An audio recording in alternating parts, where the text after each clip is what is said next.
செய்திகள் தொடர்கின்றன. சென்னையில் நடந்த வங்கி கொள்ளையர்களின் என்கவுண்டர் தொடர்பாக போலீசார் நடவடிக்கைகள் குறித்து பல்வேறு சந்தேகங்கள் எழுந்து வருகிறது. சென்னையில் நடந்த வங்கி கொள்ளை தொடர்பாக கடந்த சில தினங்களுக்கு முன்பாக போலீசார் 5 பேரை சுட்டுக் கொன்றனர். வேளச்சேரியில் நடந்த இந்த என்கவுண்டரின் போது குற்றவாளிகள் தங்கியிருந்ததாக கூறப்படும் வீட்டை சுற்றி வளைத்த போலீசார் அவர்களை சரமாரியாக சுட்டதாக தெரிவித்தனர். ஆனால் நள்ளிரவில் துப்பாக்கிச்சூடு குறித்த எந்த ஒரு சத்தமும் கேட்கவில்லை என்று அருகிலிருந்த மக்கள் தெரிவித்துள்ளனர். மேலும் கொள்ளையர்கள் வேளச்சேரியில் தங்கியிருப்பதாக போலீசாருக்கு தகவல் கொடுத்தது யார் என்பதில் பல்வேறு முரண்பாடுகள் எழுந்துள்ளது. ஆனால் இதுவரை கொள்ளையர்கள் குறித்த தகவல் கொடுத்தவர்கள் பெயரை போலீசார் வெளியிடவில்லை. கொல்லப்பட்ட நபர்கள் நள்ளிரவில் ஷூ அணிந்து கொண்டிருந்துள்ளனர்.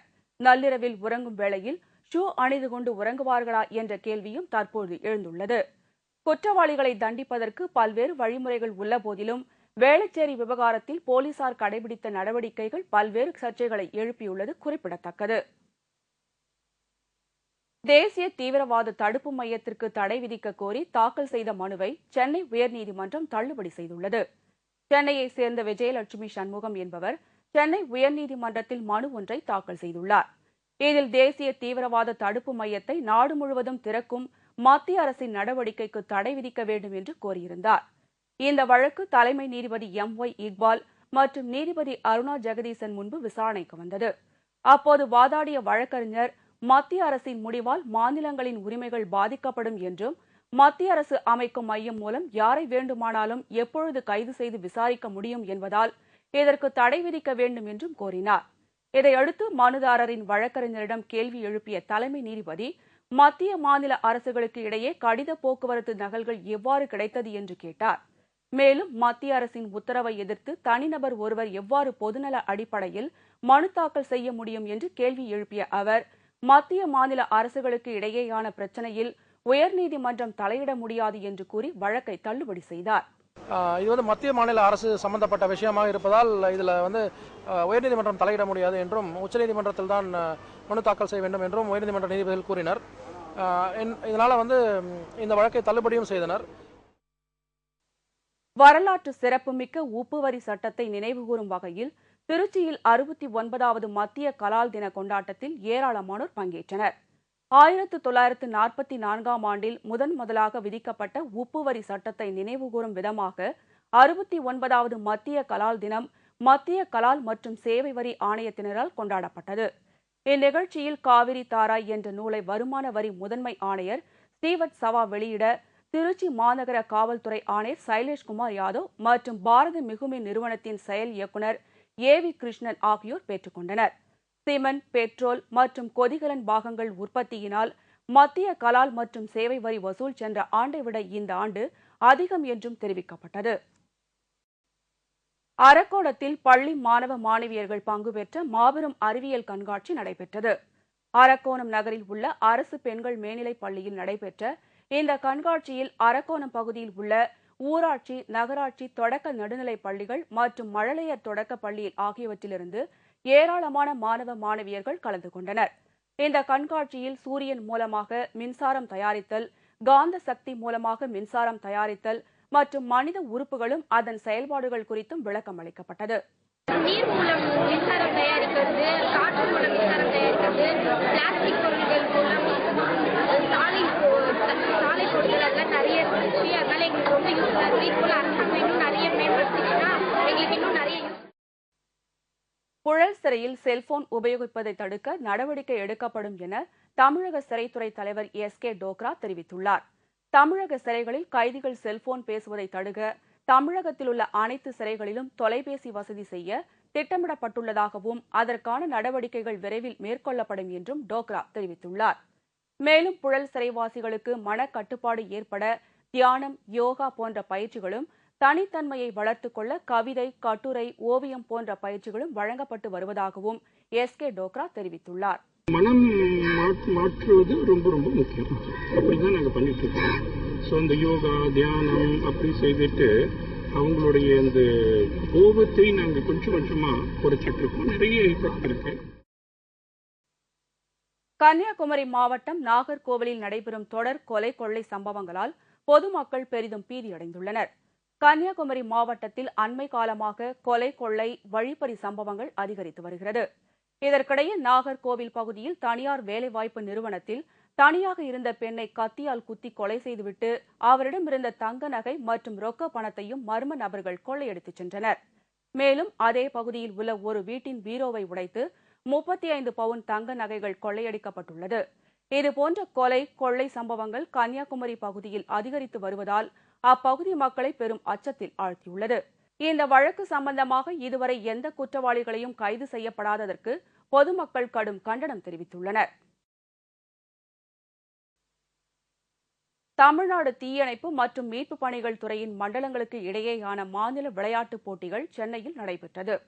சென்னையை அடுத்த தாம்பரத்தில் உள்ள தீயணைப்பு மீட்புப் பணிகள் துறையின் மாநில பயிற்சி மையத்தில் நடைபெற்ற இப்போட்டியில் தமிழ்நாடு தீயணைப்பு மற்றும் மீட்புப் பணிகள் துறையின் 4 மண்டலங்களைச் சேர்ந்த அலுவலர்கள் மற்றும் பணியாளர்கள் கலந்து கொண்டனர். முன்னதாக தீயணைப்பு படை வீரர்கள் தீ விபத்து ஏற்படும் நேரங்களில் செய்ய வேண்டிய முன்னெச்சரிக்கை நடவடிக்கைகள் குறித்து விழிப்புணர்வு நடத்தப்பட்டது. இப்போட்டியில் வெற்றி பெற்றவர்களுக்கான பரிசளிப்பு விழாவில் காவல்துறை தலைமை இயக்குநர் போலாநாத் கலந்து கொண்டு பரிசுகளை வழங்கி பாராட்டினார்.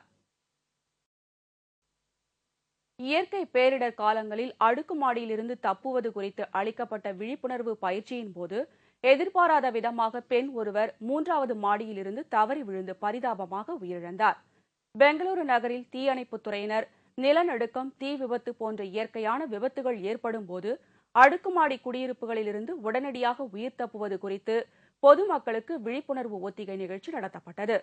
இதற்காக 3 அடுக்கு மாடி வீட்டின் ஜன்னலில் ஒரு கயிற்றை கட்டி அதை பிடித்துக் கொண்டே நீலநாய் என்ற இளம்பெண்ணை வீட்டுக்கு வெளியே தீயணைப்பு படையினர் காப்பாற்றுவது போல கயிற்றின் உதவியுடன் கீழே இறக்கினார்கள்.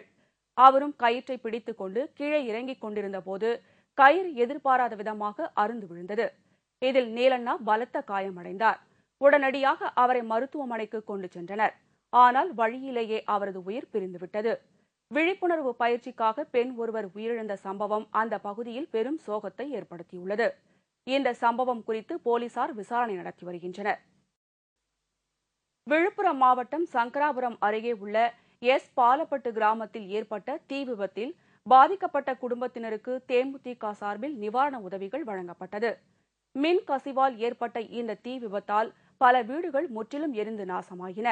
அதையடுத்து திருக்கோவிலூர் சட்டமன்ற உறுப்பினரும் தேமுதிக மாவட்ட செயலாளருமான வெங்கடேசன் விபத்தால் பாதிக்கப்பட்ட மக்களுக்கு ஆறுதல் கூறி தேமுதிக சார்பாக வேட்டி, சேலை, மளிகை பொருட்களுடன் 3000 ரூபாய் பணமும் நிவாரணமாக வழங்கினார். திருக்கழுங்குன்றம் அருகே காட்டுப்பகுதியில் இளம் பெண் ஒருவர் தூக்கில் தொங்கிய நிலையில் அவர் பாலியல் பலாத்காரம் செய்து கொலை செய்யப்பட்டிருக்கக்கூடும் என்ற கோணத்தில் போலீசார் விசாரணை நடத்தி வருகின்றனர். திருக்கழுங்குன்றத்தை அடுத்த அடவிளாகம் கிராமத்தைச் சேர்ந்த ஆனந்த் என்பவர் மனைவி ரேணுகா கடந்த ஞாயிற்றுக்கிழமை தனது வீட்டின் அருகே உள்ள காட்டுப்பகுதிக்கு சென்ற அவர் வீடு திரும்பவில்லை. இதையடுத்து பல இடங்களில் தேடியும் ரேணுகா கிடைக்கவில்லை என்ற நிலையில் நேற்று அப்பகுதியில் உள்ள காட்டிற்குள் மாடு மேய்க்க சென்றவர்கள் காட்டுப்பகுதியில் ஒரு பெண்ணின் பிணம் தூக்கில் தொங்குவதாக ஊர் மக்களிடம் தெரிவித்தனர். உடனடியாக அங்கு சென்று பார்த்தபோது காணாமல் போன ரேணுகாவின் பிணம் என்பது தெரியவந்தது. காவல்துறைக்கு தகவல் தெரிவித்ததை அடுத்து சம்பவ இடத்திற்கு வந்த காவல்துறையினர் பிணத்தை கைப்பற்றி பிரேத பரிசோதனைக்காக செங்கல்பட்டு அரசு மருத்துவமனைக்கு அனுப்பி வைத்தனர். சம்பவ இடத்தின் அருகே மது பாட்டில்கள் கிடந்ததாலும் பிணம் நிர்வாண நிலையில் இருந்ததாலும் ரேணுகா பாலியல் பலாத்காரம் செய்து கொலை செய்யப்பட்டிருக்கக்கூடும் என்ற கோணத்தில் போலீசார் விசாரணை செய்து வருகின்றனர். கோவை சட்டக்கல்லூரி மாணவர்களுக்கு இடையே ஏற்பட்ட பயங்கர மோதலை அடுத்து 21 பேர் மீது 4 பிரிவுகளில் வழக்கு பதிவு செய்து போலீசார் நடவடிக்கை மேற்கொண்டு வருகின்றனர். கோவை சட்டக்கல்லூரியில் 1ஆம் ஆண்டு படித்து வரும் வெள்ளைச்சாமி என்ற மாணவரை ஒரு சில மூத்த மாணவர்கள் ராக்கிங் செய்துள்ளனர். இதனை மற்ற மாணவர்கள் தட்டி கேட்டதோடு கல்லூரி முதல்வரிடமும் இதுகுறித்து புகார் அளித்துள்ளனர். எனினும் மாணவர்களின் புகார் மீது எந்தவொரு நடவடிக்கையும் எடுக்கப்படாததால் அது தொடர்பாக கல்லூரி முதல்வருடன் மீண்டும் விசாரித்துவிட்டு வெளியே வந்த மாணவர்களை மற்றொரு தரப்பு மாணவர்கள் கடுமையாக தாக்கத் தொடங்கினர். இதில் வெள்ளைச்சாமி உள்ளிட்ட 5 மாணவர்கள் படுகாயமடைந்தனர். இதையடுத்து அவர்கள் மருத்துவமனையில் சிகிச்சைக்காக அனுமதிக்கப்பட்டுள்ளனர். மேலும் 500க்கும் மேற்பட்ட மாணவர்கள் காயமடைந்த நிலையில் கல்லூரிக்கு தற்காலிக விடுமுறை அளிக்கப்பட்டதோடு சட்டக்கல்லூரியில் 100கணக்கான காவல்துறையினர் குவிக்கப்பட்டிருந்தனர்.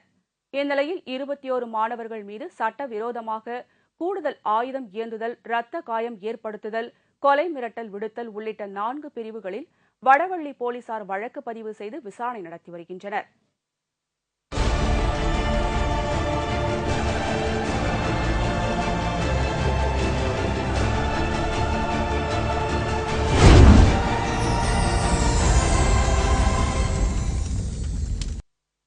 ஆச்சரியம், ஆனால் உண்மை. அதிசயங்கள் என்னவெல்லாமோ உலகில் நடப்பது உண்டு. உடன்பிறவா உறவு கொண்டவர்கள் பிரிவதுண்டு. ஆனால் இங்கே பாருங்கள், நாயும் பூனையும் நட்போடு பழகுகிறது. கூண்டில் இருக்கும் கிளியை பூனை பிடித்து தின்றுவிடும் என்பார்கள்.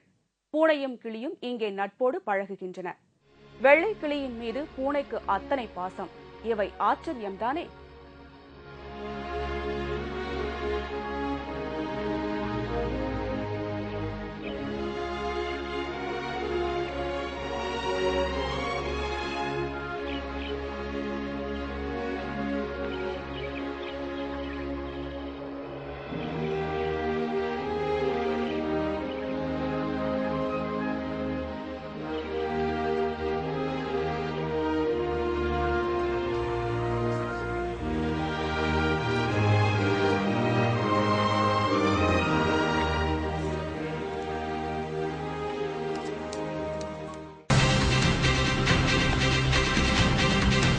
ஆஸ்திரேலிய கடல் பகுதியில் தென்பட்ட நீளமூக்கு திமிங்கலம் அரிய வகையைச் சேர்ந்தது என விஞ்ஞானிகள் தகவல். விவரம் இடைவேளைக்கு பிறகு.